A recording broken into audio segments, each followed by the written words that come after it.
Fala, galerinha do nono ano, tudo bem? Espero que vocês estejam bem e com saúde, que é o principal, né?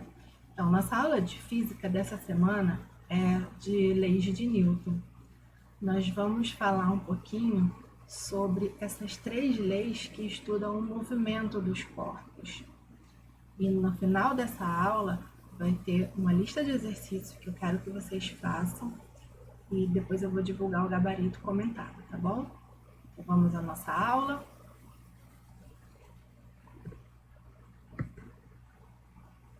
A gente vai começar física para o nono ano, ensino fundamental. A gente vai começar a falar sobre as leis de Newton, que são as três leis fundamentais do movimento dos corpos. Elas foram publicadas em 1687 na obra conhecida como Principia. Tá? Esse é o título dela completo, mas o Principia é a palavra principal que deixou Newton, esse aqui, bem conhecido no mundo das ciências por causa dessa publicação. Nessa aula a gente vai ver que a força é uma grandeza vetorial e ela é definida por três características: intensidade, direção e sentido.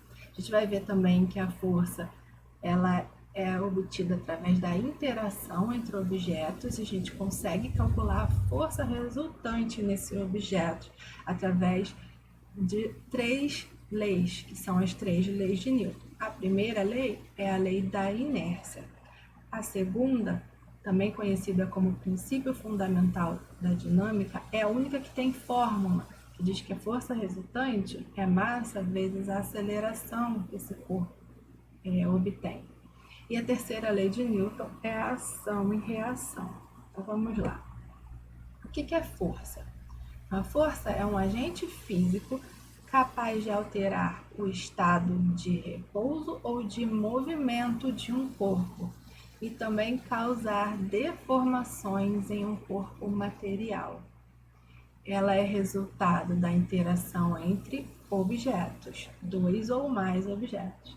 Essa interação pode ser por meio de contato ou por meio de campo.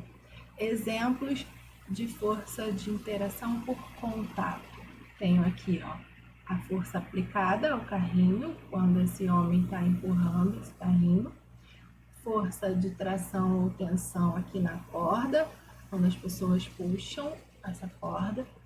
Força de atrito entre o esqui e o gelo, no caso a neve aqui, né?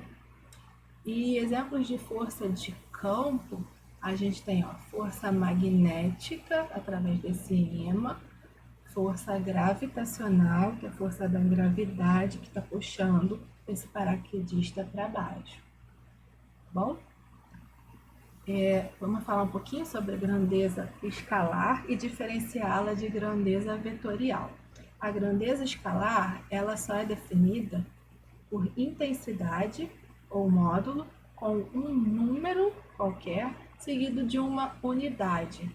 Então, exemplos de grandezas escalares: o comprimento, que a gente mede em metros; largura, que a gente também mede em metros; tempo, que a gente mede em horas, minutos ou segundos; temperaturas, pode ser em graus Celsius, grau Fahrenheit, grau Kelvin ou qualquer outra escala que a gente vier a aprender. E também a massa é uma grandeza escalar medida em quilogramas ou gramas. Tá? A grandeza vetorial, ela não está definida apenas com intensidade ou módulo. Ou seja, ela não é só um número seguido de uma unidade. A grandeza vetorial precisa de mais duas características para estar bem definida, que é direção e sentido. A direção pode ser horizontal, vertical, inclinada ou oblíqua. O sentido pode ser para cima ou para baixo, para a direita ou para a esquerda. Também podemos identificar esse sentido utilizando a rosa dos ventos, tá bom? Aqui é norte, sul, leste, oeste. noroeste, nordeste, sudeste e sudoeste. Essa grandeza vetorial, ela vai ser representada por um vetor, que é um segmento de reta orientado, ou seja, uma seta, tá? Essa seta vai ter uma direção definida, que é a direção da reta suporte, tá? E ela vai ter também um sentido definido. Esse sentido vai ser dado pela ponta aqui do vetor da minha seta. O tamanho desse vetor é o meu módulo, ok? Esse módulo vai ser um número mais a unidade do que eu estiver medindo. Um exemplo aqui, olha, eu tenho essa força. Essa força, ela está na direção vertical, no sentido para baixo. Eu também poderia falar que ela é vertical para sul, tá? E cada pedacinho desse aqui, dessa seta, que são 5, tem 1 newton de força. Então, esse vetor está representando uma força de 5 newtons, porque ele tem 5 espaços iguais a 1 newton. Bom? Então, é assim que a gente vai definir uma grandeza vetorial, com intensidade, direção e sentido, sempre. Então, vamos voltar lá na força. A gente viu que a força é uma interação entre objetos, que a gente tem uma força resultante. E uma coisa importante é que essa força resultante, ela é imaginária, tá? Daqui a pouquinho eu explico essa imaginária. A unidade do sistema internacional da força é o Newton. Newton é a mesma coisa que quilograma vezes metro por segundo ao quadrado. Okay? Quilograma vem da massa e metro por segundo ao quadrado da aceleração. O objeto de medida dessa força é chamado de dinamômetro. Se alguém tiver um dinamômetro, pode medir a intensidade da força aí de qualquer coisa. Você pode puxar esse dinamômetro, que você vai ler lá o valor da força que você está aplicando. Você pode pendurar um corpo e ver qual é o valor dessa força-peso. E tem vários exemplos que vocês podem fazer também. Então, aqui, olhando para o nosso desenho, a gente vê uma pessoa tentando puxar um cãozinho. A pessoa tenta puxar o cãozinho na direção horizontal para a direita e o cãozinho não quer ir. Então, ele faz uma força contrária na horizontal para a esquerda para não sair do lugar. E para a gente saber qual vai ser a força resultante aqui nesse cachorro, a gente precisa saber quem é a força maior, se é F1 do homem ou F2 do cachorro. Vamos a um exemplo aqui, ó. Eu tenho um exemplo de um corpo com 4 forças atuando sobre ele. Eu tenho 50 newtons na horizontal para a esquerda, também na horizontal eu tenho 30 newtons mais para a direita, e na vertical eu tenho 10 newtons para cima e 10 newtons para baixo. Eu quero saber qual é a força resultante nesse corpo. Ou seja, eu tenho que resolver tudo que está na horizontal com tudo que está na vertical. Repare, essa força de 10 newtons para baixo com essa força de 10 newtons para cima anula o movimento desse corpo aqui na minha vertical. Então, o corpo só vai se movimentar aqui, ó, na horizontal. Se eu tenho 50 newtons para a esquerda e 30 para a direita, 50, como é maior do que 30, vai me fazer um movimento desse bloquinho para a esquerda com intensidade de 20 newtons. Então, esse vetor aqui representa uma força de 20 newtons, é a força resultante, só que ela não existe aqui no nosso sistema inicial. Ela nem aparece ali, só que a gente calcula ela, por isso que ela é imaginária, tá? Então, tem várias forças atuando sobre um corpo e todas essas forças podem ser substituídas por apenas uma força que é essa daqui de 20 newton. Por isso, essa força, essa única força, no caso, ela é imaginária e ela é chamada de força resultante. Então, no caso, se as forças tiverem a mesma direção e o mesmo sentido, a gente vai ter dois vetores na mesma direção, nesse caso aqui horizontal, e no mesmo sentido para a direita, porque temos duas pessoas puxando um objeto para a direita. Logo, a força resultante para esse exemplo, que seriam duas forças F1 mais F2, ela vai ser dada pela soma das forças parciais. Então, a minha força resultante é essa soma aqui. Como é que a gente faz soma de vetores? A gente pega um vetor, repete ele, e ao final dele a gente coloca o início do outro, F2, no caso aqui, a gente pega e repete ele aqui. E a soma é feita do início do primeiro vetor até o final do último vetor. Então, eu tenho que sair daqui dessa posição e ir até essa posição aqui da setinha verde. E a minha força resultante vai ser a soma dessas duas. Mas caso as forças tenham a mesma direção e sentidos opostos, significa que cada pessoa vai puxar para um lado, então eu tenho a mesma direção, aqui nesse caso horizontal novamente.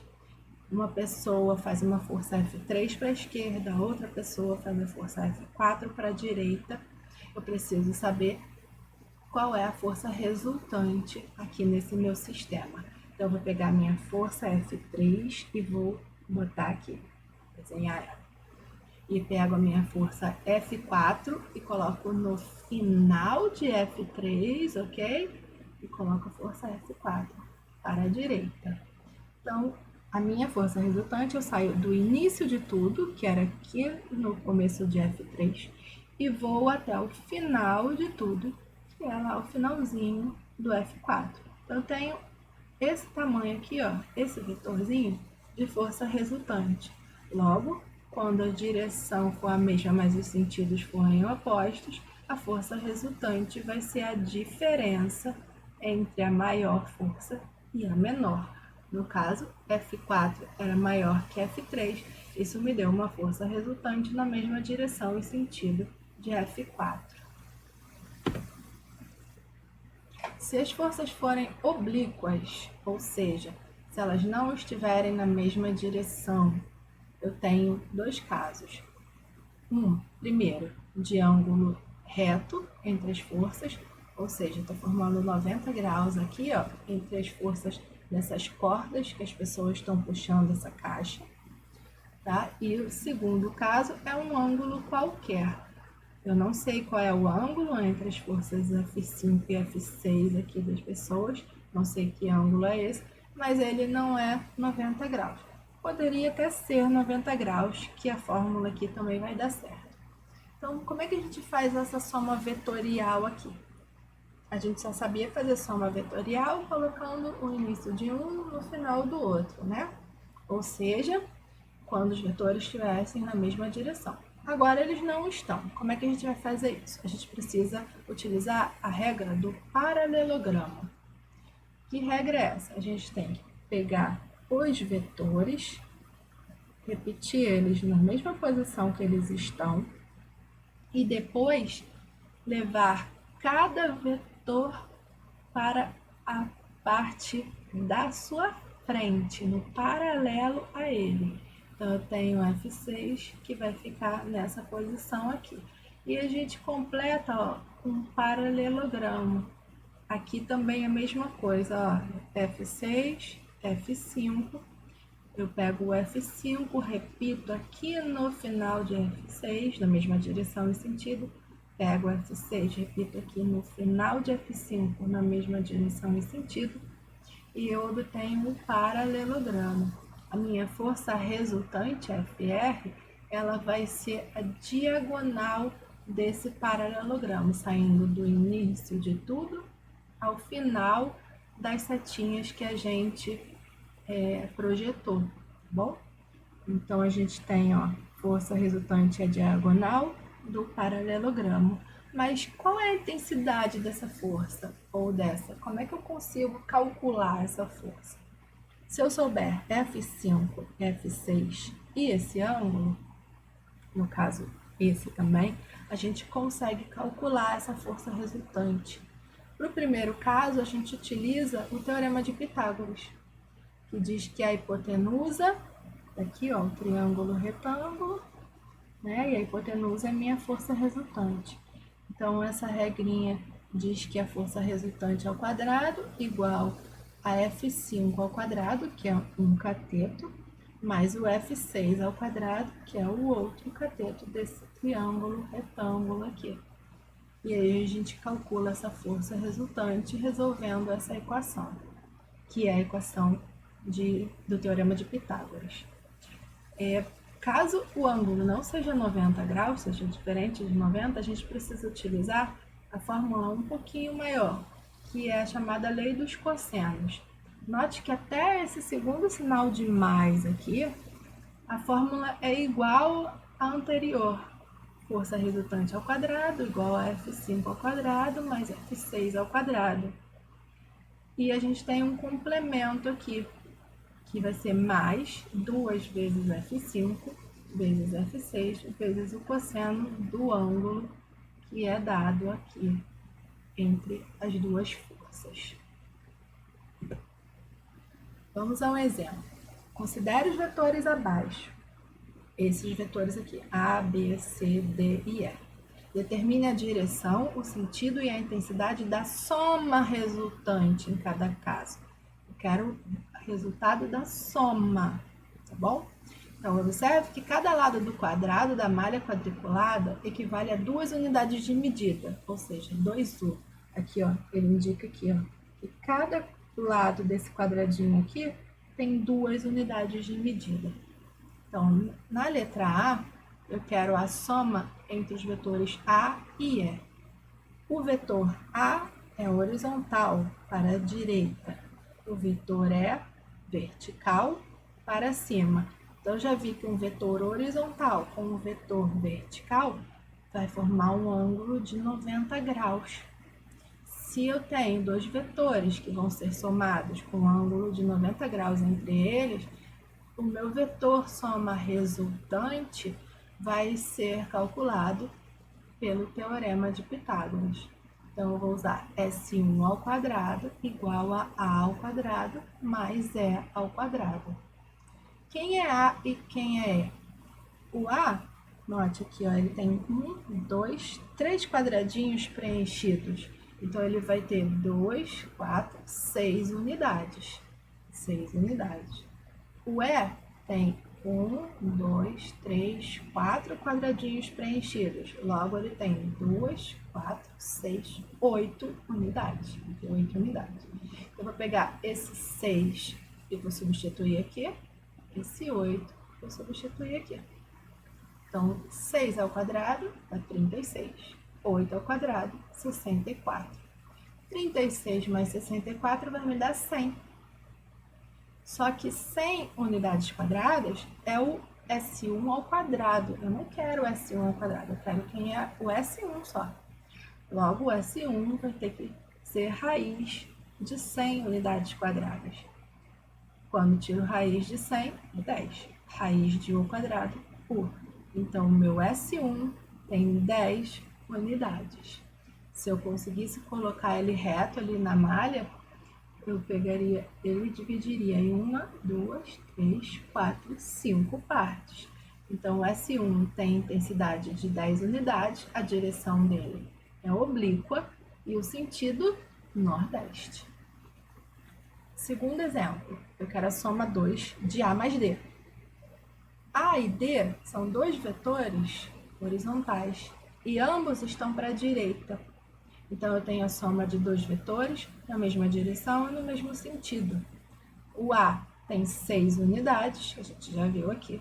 O D, ele tem 1, 2, 3, 4, 5 quadradinhos. Então, 5 vezes 2 unidades vai me dar 10 unidades para o D. Quando eu fizer a soma vetorial, o meu S2 vai ser 6 mais 10, que dá 16 unidades. E a direção e o sentido continuam sendo os mesmos de A e D. Eu tenho S2 com 16 unidades de intensidade, direção horizontal, sentido para a direita. O terceiro exemplo, eu quero a soma 3 de C mais D. C é um vetor horizontal, assim como D, porém, D está para a direita e C para a esquerda. Logo, são dois vetores na mesma direção, mas possuem sentidos opostos. Então, vou pegar o C, colocar aqui, o D, início de D, eu coloco ao final de C e faço o vetor D horizontal para a direita.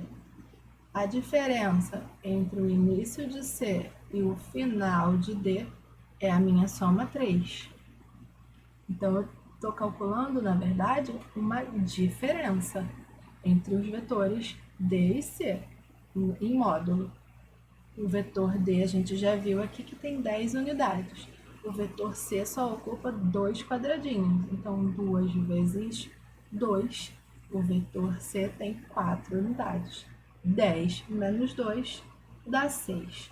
Logo, o vetor S vai ter 6 unidades de módulo. Ele vai ter direção horizontal e o sentido para a direita. As leis de Newton, então. Primeira lei de Newton, a lei da inércia.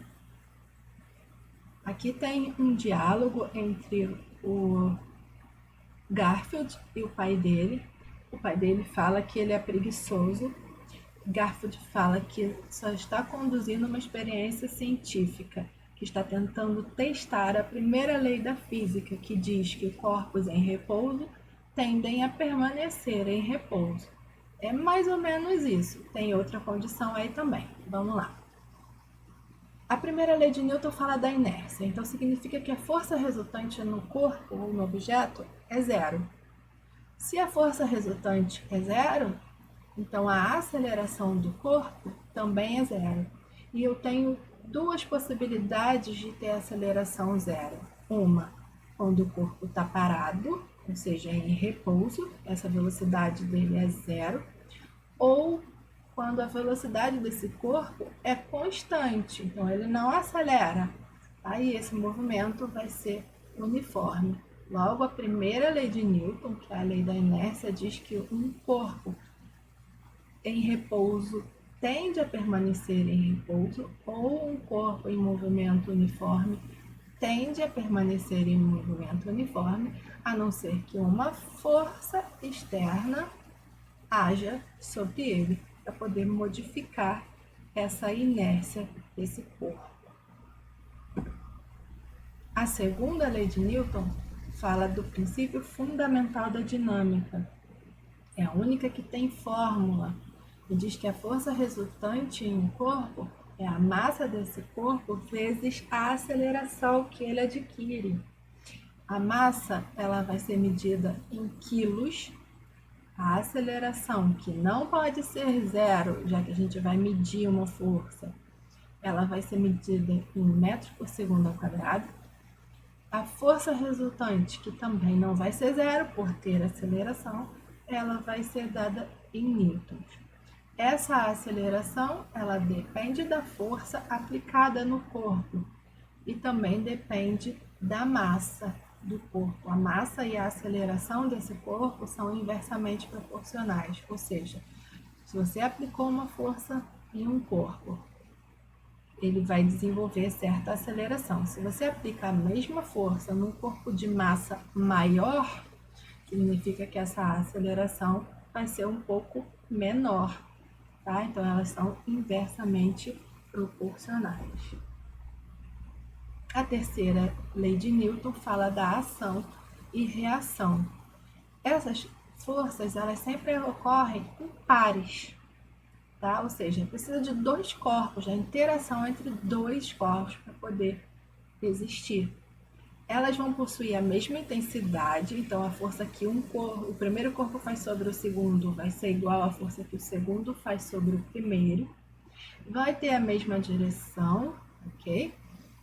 Mas os sentidos vão ser opostos, porque ela está sendo aplicada em corpos diferentes. Aqui tem um exemplo: a bola que bateu no rosto do jogador. Então você tem uma força F do rosto do jogador sobre a bola, e na mesma direção, porém em sentidos contrários, você tem a força menos F, que é a da bola no rosto do jogador. Então, note, mesma intensidade, a força é igual, mesma direção, aqui elas estão na mesma reta, e sentidos opostos. Uma vem aqui para a direita, a outra vai para a esquerda. E elas estão em corpos diferentes, bola e cabeça do jogador. A gente tem várias aplicações da lei de Newton quando a gente quer empurrar algum objeto, a força de ação e a força de reação do objeto da gente.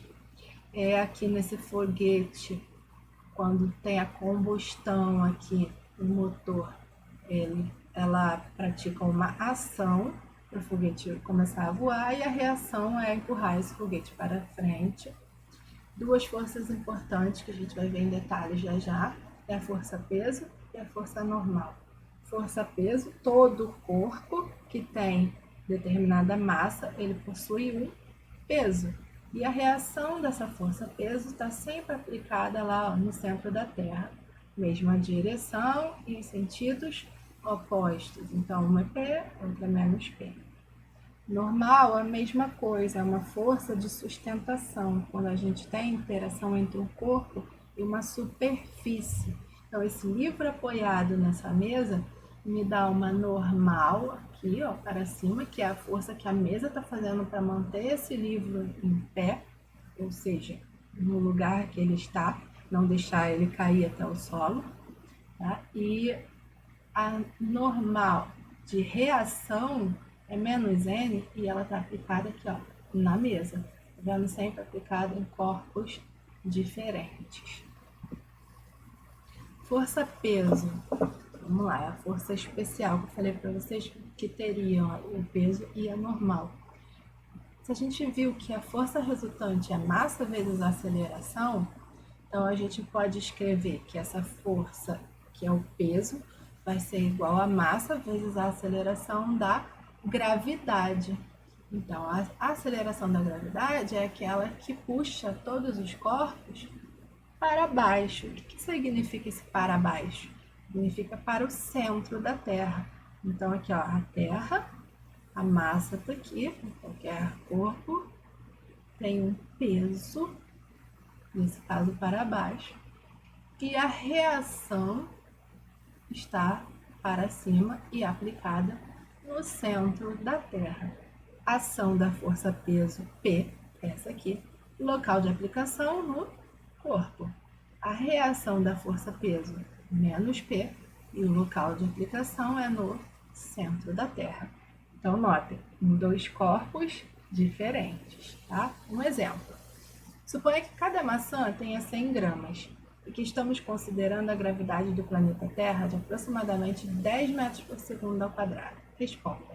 Qual a massa de cada maçã? Bem, eu falei que a maçã tem 100 gramas. Então, a massa dessa maçã é 100 gramas. E a massa de qualquer corpo não varia.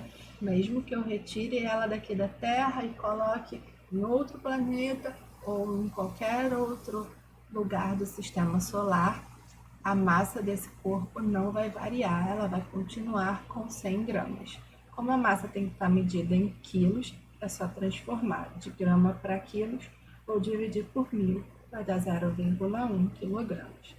Letra B. Qual é o peso de cada maçã? O peso a gente calcula aqui, ó. Peso é massa vezes gravidade. Massa a gente já viu que é 0,1, e gravidade está dado aqui no exercício 10 metros por segundo ao quadrado. Então, eu vou multiplicar a massa de 0,1 pela gravidade de 10, 0,1 vezes 10 vai me dar 1. E a unidade de qualquer força, inclusive a força-peso, é o Newton. A força normal. Aqui está a superfície, aqui está a superfície e aqui está a superfície. O corpo está em contato com 3 superfícies de inclinações diferentes. Então, a gente tem a superfície empurrando o corpo para cima, formando um ângulo alfa de 90 graus. Sempre a normal é perpendicular à superfície, ou seja, ela sempre vai formar 90 graus com a superfície. A superfície aqui, a normal, formando 90 graus. Superfície inclinada, a normal forma 90 graus com ela, ok?